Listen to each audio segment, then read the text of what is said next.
Hi, boys and girls. It's Ron Bass with another edition of Soar High Personal Development. Or is it Ron's Mixed Bag? Ron's Mixed Bag. Your source for pop culture, motivation, inspiration. A little bit of rants. A little bit of rants. A little bit of this, a little bit of that. A little bit of everything. So, a little bit of water. Joining me is Mr. Davin Hunley, our producer. Me. That's you. Yep. So this week we had a show. We had a show on Saturday. We had a Soar High live show. In Springfield, Missouri. In Springfield, Missouri at Nathan P. Murphy's. Thank you, Dr. Bob. Thank you, Dr. Bob. Thank you, Dr. Bob. It was a fun week. You know, it was busy. We had moved twice in 20 days, so we didn't really move our studio. Yeah, moved our entire studio. Now we have two studios. Now we have two in one lot. I like with no one that we can bother.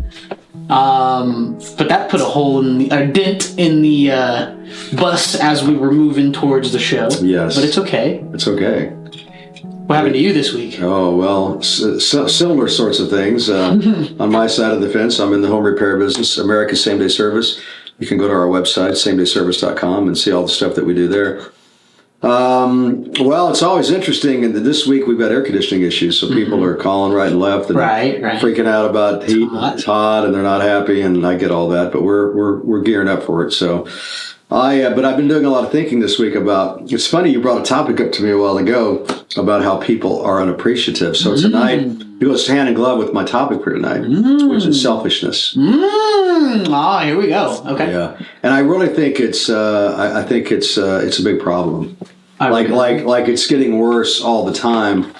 I've been in business a long time, and I've never seen it this bad, where people are unappreciative, where they're so focused on their own shit that they're not. That they're not interested in helping other people or being considerate of other people. Right. So my question to you, Davin, is how does selfishness happen? What's the origin? And why does it happen? What encourages people to be like that? Why do you think people are selfish? So I think that it comes down to it's a psychological thing in the brain. Like it's human nature to like survival of the fittest. Okay. Survival of the fittest, pretty much. But then nurture or like environment will also play a big role in that. Like if you were raised like an only child like me, I can be selfish sometimes when it comes to buying certain things because. But that's not the kind of selfish. No, I know. I'm talking about how we treat other people. I agree. That's not selfish. What you're saying, that's just personal preference. That's true. Well, okay, so and you're using your own money anyway to do whatever you want to do. So I guess it would be you're not using somebody else, which is kind of a form of selfishness. Right. Okay. Right or wrong? You're manipulating other people to get what you want. Manipulation. Yes. Enabling. What encourages people to be so self-centered, so selfish, whether it's with money or their time that they invest in other people, whether it's being interested in somebody else's welfare? What is it that drives that with people? What is it that makes people like that? Maybe it's their own self-gain. That's back to being greedy, maybe greedy. What creates greediness? Oh man, where does that come from? See, I feel like they all kind of stem off. Well, all this is related. Right. So I want to delve into this and see what causes people to be like this. Greediness would probably be, that they want as much as they can. But why? Why not be more giving? I don't know. See, I don't know. I'm not greedy or selfish. Let me give you some of my opinions about some of this. Okay, I'm ready. And then the other side of the coin is, how does selfishness affect us on a daily basis, and on the short term and the long term? And I think you hit the nail on the head a while ago. Environment is the real key. In other words, we grow up with influence, and if we grow up around people that are that way, probably we're going to be that way. As an example, in my home, my father would give the shirt off his back. Well, that stuck with me my whole life. My mother, on the other side of the coin, was much more conservative. She would say things to me like, honey, you never know what's in somebody else's checkbook. Because somebody would look impressive. New car, big home, this and that. And she would say, you never really know what's going on over there. So don't be judging that book by that cover. Exactly. And so, but my father was super giving. So I have a little bit of both in me, but I'm probably more on my father's side than my mother's side when it comes to how I conduct myself on a daily basis. And my father, he always stood up for himself. He could take care of himself when he needed to, but he was always helpful and giving to other people and always concerned about others. So I think environment, how you grow up, what about racism? I mean, if you grow up in a home where they're always talking about blacks and Jews being the bad guys, you're probably going to grow up hating blacks and Jews. Yeah. It's not rocket science. No. And if you grow up in a home where you're being taught that everybody's equal, you're probably going to not be prejudiced. So it's really in the household, I think a lot of this boils down to. So if you're raising children, you got to think about this. I would agree. I had, so speaking of raising children, I had somebody tell me, they were like, I think that people should be of a certain IQ to be able to have children. Oh my God. And I was like, what?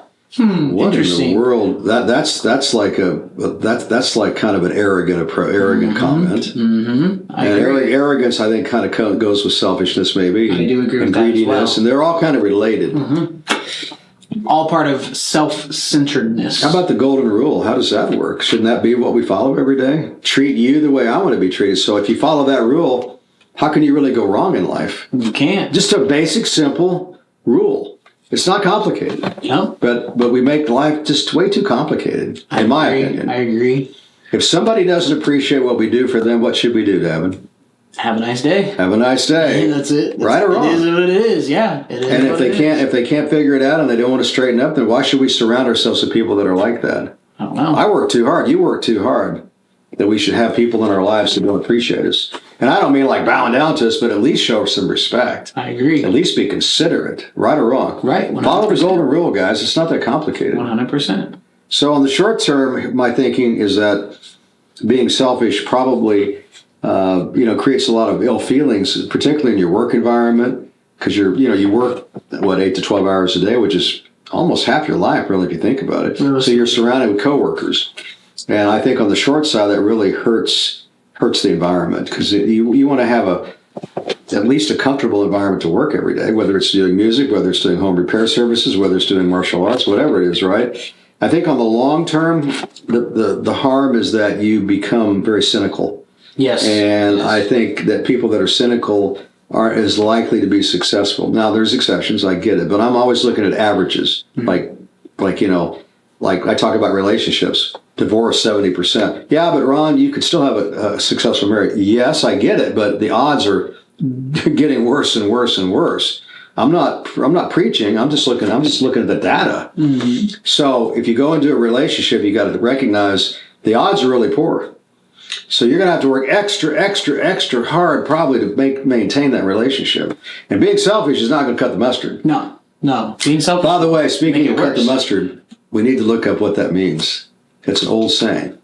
Didn't you say it was something about? Yeah, look that up. I have another old saying that I was told about the today. mustard seed, something like that. I have about a mustard is that seed? what it is? So let's look that up. While you're looking that up, let me just say this. My black belt, Luis Rubalcaba, gave me something today that I think is really cool. It's about hoofing, and what happened, what happened was the moonshiners way back in the day would put like cow heels on their shoes, so that when the cops would be chasing them through all the rural areas, they couldn't find them. They did have shoe prints because it was all like cows, right? Yep. So that's what they call hoofing it. In other words, hoofing it. Yeah. That's where that term came from. That's crazy. Yeah, I saw some pictures, literally, of the moonshiners with these hoofs on their soles on their shoes. That's Isn't that crazy? I didn't know that. I love tidbits like that. So what'd you find about cutting the mustard? Nothing? Appears to be an American original. Evidence for this phrase can be found in Galveston, Texas newspaper, 1891 to 1892. Okay, so the author, O. Henry, he had a collection of short stories, The Heart of the West. I looked around and found an apposition that exactly cut the mustard. Well, the inference when I say cut the mustard is that you have to, like you didn't cut the mustard. In other words, you didn't make the cut. You didn't make the cut is what it means. Right. You didn't make the team. You didn't pass the bar. Come up to exceptions, reach the required standard. But what is mustard? I always say mustard is like mustard on your sandwich. Seeds, mustard seeds, maybe like cutting the seeds or something. But what it says is that this author just kind of came up with he just came up He kind of just came up with it, and it worked in 1907. That's pretty wild. Yeah, that's kind of crazy, huh? It is crazy. The whole world's crazy, and I'm crazy too. I'm crazy. Crazier than I am. Oh my God, that's a lot. I know, right? Can you believe it? So, the golden rule, we talked about that. And then, look, you got to put yourself first. I get it. I talk about that a lot, but not in a selfish way. No. In the sense that you have to take care of yourself. I was telling one of my students tonight, I said, look, she's vaping. And I said, did you used to smoke? She said, no. I said, how long have you been vaping? She said, like 4 months. I said, why are you vaping? You're an athlete. You want to be an MMA fighter. You're a runner. You have a running club. You're running marathon. I don't understand why you're putting smoke in your, but Ron, is vapor. But it still has all the different crap that goes with the vape that goes in your lungs. It's still nicotine. It's still staining your lungs. It can't be healthy. Why? And besides that, I said, look, you're in a leadership position. You've got a club. You got people looking up to. You're coming up in martial arts and the ranks. You want to be a fighter. People are looking at you. They're going to follow your example. You're in a leadership position. You can't be selfish and vape. This is my opinion. And she was like, would you text me every day and remind me? I said, I'm not going to babysit. Yeah, no. But here I said that same thing to her. I said to you earlier. I said to the audience, you become who you surround yourself with. If you want to become smarter, hang around with smarter people. If you want to make better choices, hang around people that make good choices. If you want to be a successful MMA fighter, hang around with MMA fighters, which you're doing.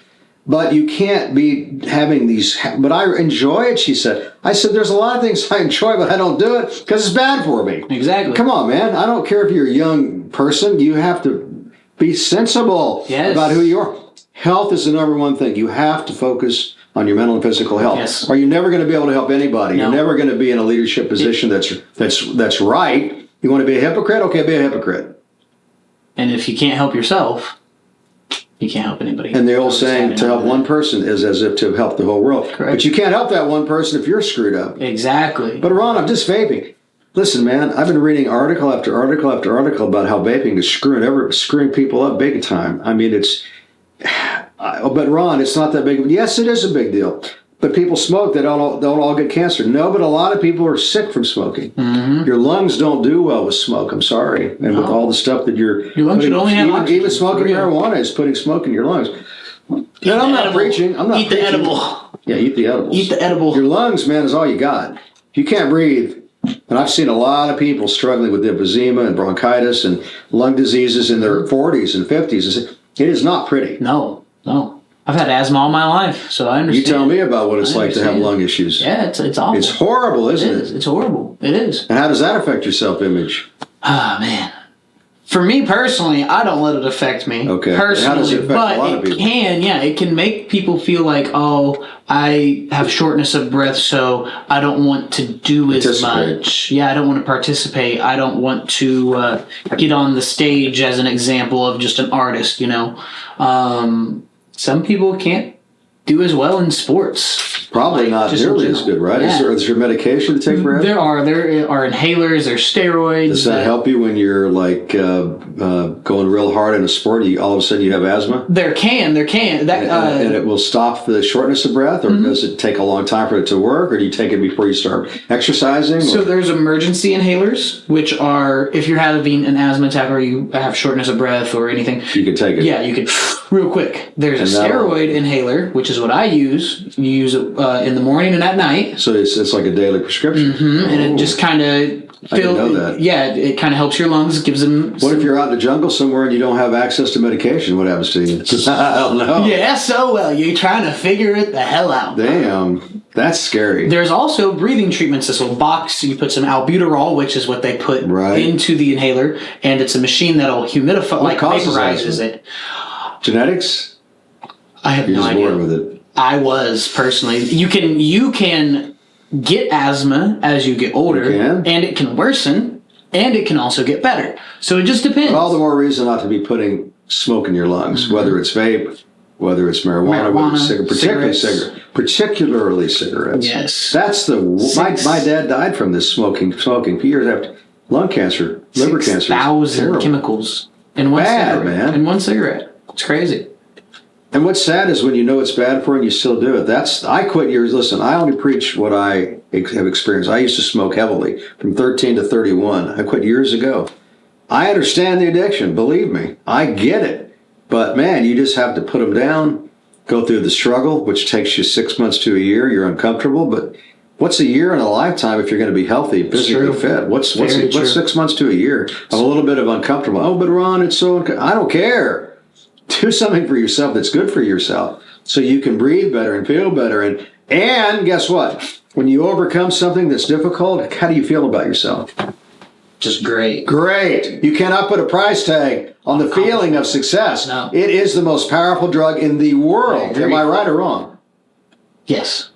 I might put music up there. I might put music's right there with it. I might put it up there. I agree with you. And if you can find success in music, oh my God. Whoa, you might overdose. Yeah. Well, your success story is only going to get bigger and better with what you're doing as a producer, and man, you're just all over it. And you're going to be a famous guy. Well, thank you. I appreciate it. Yeah, you're already famous in your own right. But as the years go on, your name's going to become very, very well known, and everybody's going to know who you are. Not even and you're earning the right. You're not, because you work. You're the only other person I know that works as hard as I work. So I have a lot of respect for you. I appreciate it. So look, back to this selfishness gig. How are we doing on time? We're at 16 minutes, so I would give us like 5-6 minutes. Well, there. there's we could talk more and more about all this, but you guys get the idea. Don't be selfish. Yeah. Look. Think of others. Do something kind for somebody every day. Don't be a hoarder. Don't hoard if you're a successful person, pass it along. Our martial arts studio that we have in Springfield, Missouri, same day jiu-jitsu, is all about giving people a place to improve their lives. Mm-hmm. Our music studio is all about a place to give these guys a platform to hone their skills and to work their craft. Exactly. It's not because we're making $1 million. Although someday it'd be cool if we did. You know what we would do if we made $1 million? We put it right back in. Put it right back in the business, because that's who we are. Because we're all about expanding and growing and developing and creating more success for more people. And that's just the way it is, man. Exactly. That's the whole point. I love it.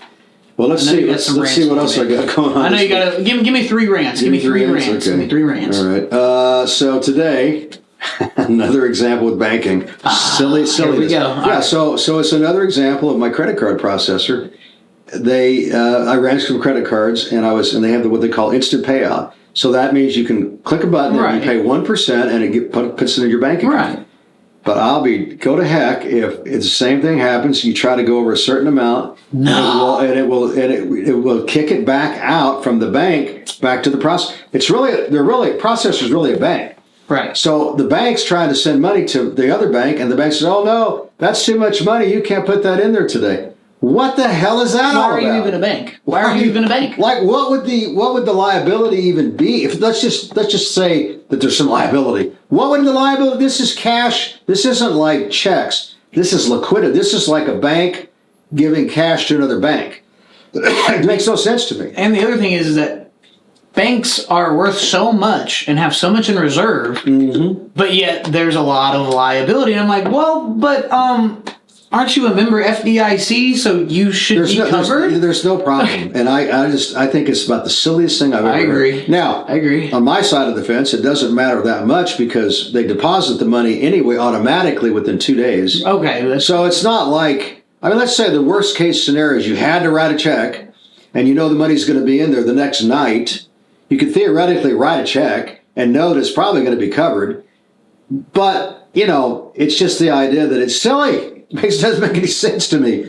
It's one thing that you would not pay a loan or something, and then you would get beat over the head for it. But this isn't anything like that. No. This is like our money going into our bank account. It just makes no sense at all to me. I agree. Okay, well, so much for that rant.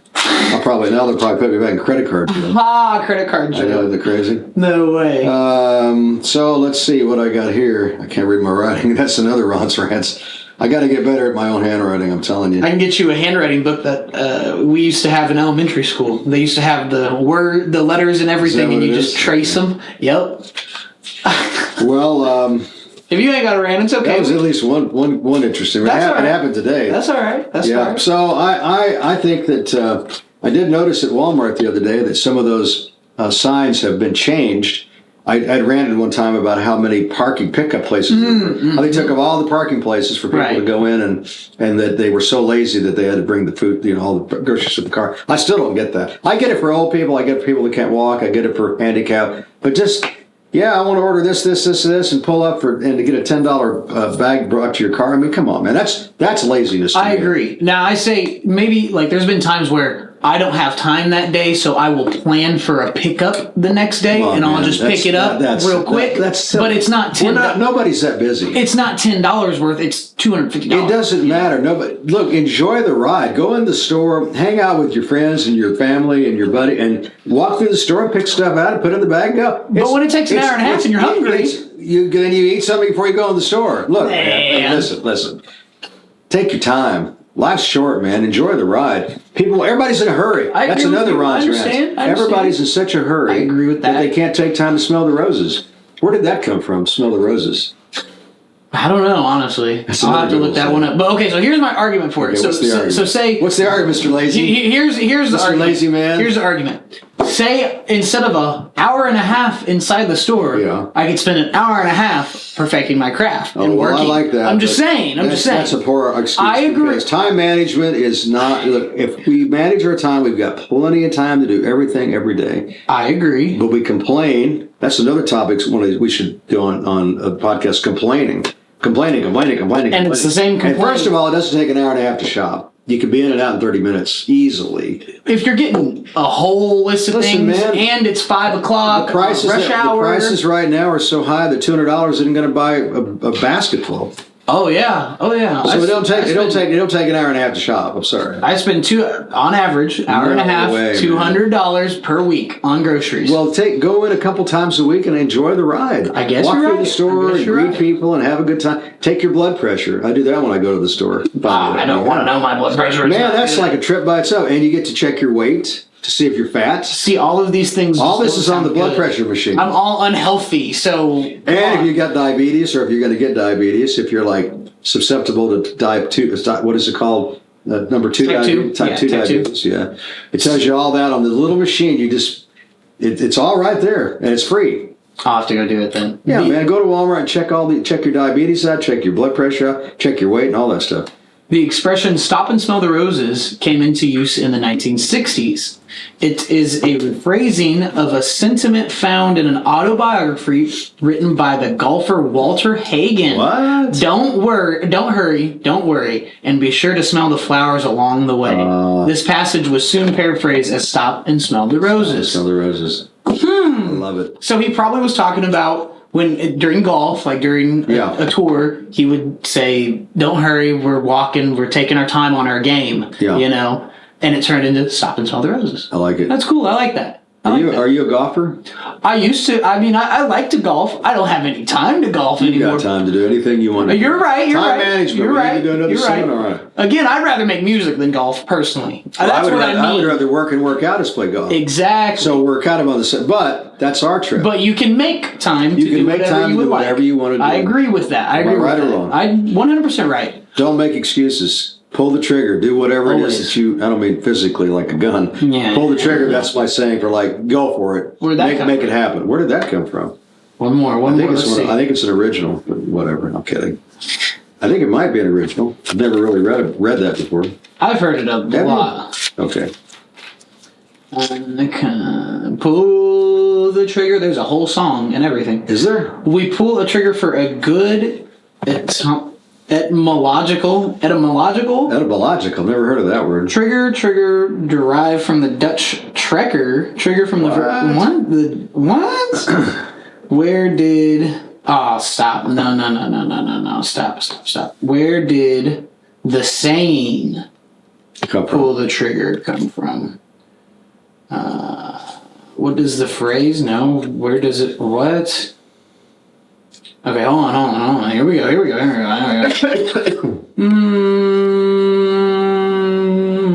It doesn't say where it came from. Okay. So it just was from pulling the trigger and. Well, the idea is to just go for it. Go for it. Always. All right, Mr. Davo. Any final words? Any closing thoughts? To have some consideration, I'll go back to our first topic Okay. of selfishness. Have some consideration for other people and Yes. their time and what they're doing and what they do for you or others. Just all the time. Be considerate. Always think about what that person is going through. And maybe just make it a point to once a day at least to say thank you to somebody that you Yeah. appreciate. How about that? Exactly. That goes a long ways, in my opinion. Yeah, that Just can thank you. That can make somebody's day. That can make somebody's day. It makes my day when somebody says thank you to me. At any rate, I guess that's about it for tonight. We bored you guys enough, right? So until next time, just remember, if you don't give up, the stars, they're always going to line up. The key is never, ever give up. Stay consistent with your efforts to accomplish your goals, whatever they are. So until next time, always stay positive.